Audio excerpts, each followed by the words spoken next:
निर्मितीचे प्रकल्प तांत्रिक कारणामुळे बंद पडलेत असं सांगितलं जात आहे आणि पाऊस नसल्यामुळे हायड्रोचे प्रकल्प बंद केले जात आहेत, हे खरं आहे का?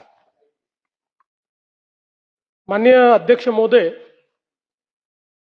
मध्यंतरीच्या काळामध्ये आपला कोराडीचा जो 660 मेगावॅटचा संच आहे तो काही काळ बंद होता.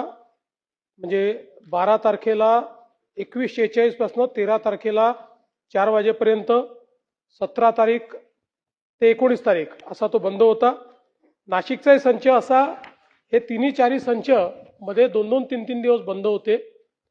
ते जरी बंद असले तरीही आपला जो मिड टर्म वीज खरेदीचा करार आहे त्या करारामुळे या संचाला रिप्लेस करणारी सगळी वीज हे आपण त्या ठिकाणी विकत घेतली. दरम्यानच्या काळामध्ये सुदैवाने कोयनेमध्येही आपला जो महानिर्मितीला अलॉटेड कोटा आहे तो कोटा बाकी होता. त्या कोट्याचा वापर करून आपण ॲडिशनल वीज निर्मिती केली. त्यामुळे या दरम्यान एकही दिवस आपण भार नियमन केलेलं नाही. आपण जो विषय सांगताय तो विषय काही ठिकाणी जो होतोय याची 2 कारणं आहेत.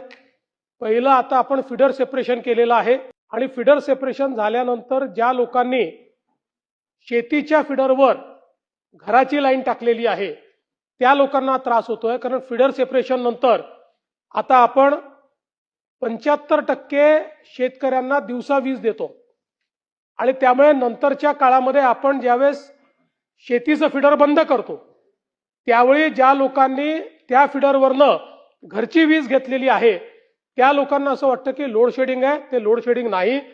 त्या लोकांनी जे आपलं सेपरेटेड फिडर आहे, म्हणजे ज्या फिडरवरनं आपण उद्योगाला किंवा घरगुती करता वीज देतो त्याच्यावर जाणं अपेक्षित आहे. तशा प्रकारे आपण त्यांना सांगतो देखील आहे.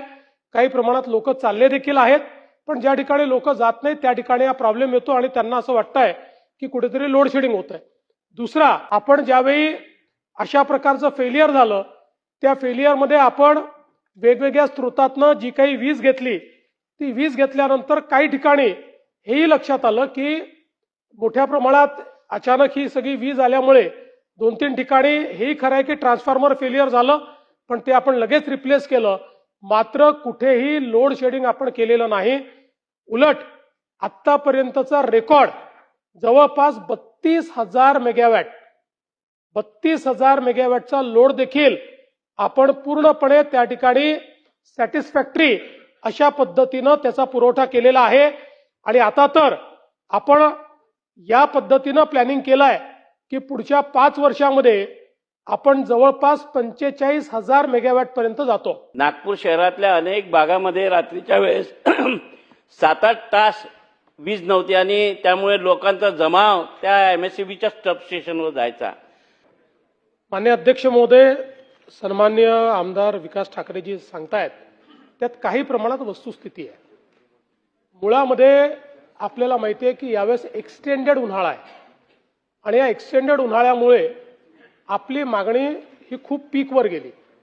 म्हणजे आपण जर विचार केला तर साधारणपणे मागच्या वर्षीशी आपण कंपेअर केलं तर काही प्रमाणात 4,000 मेगावॅटनी मागणी वाढली आहे. हे काम मोठं आहे. तुम्हाला सांगतो की अख्खं केरळ राज्य जे आहे या अख्ख्या केरळ राज्यामध्ये 6,000 मेगावॅट वीज यूज होते आणि 6,000 मेगावॅटच्या वर गेलं तर त्या ठिकाणी आता लोड शेडिंग चाललंय.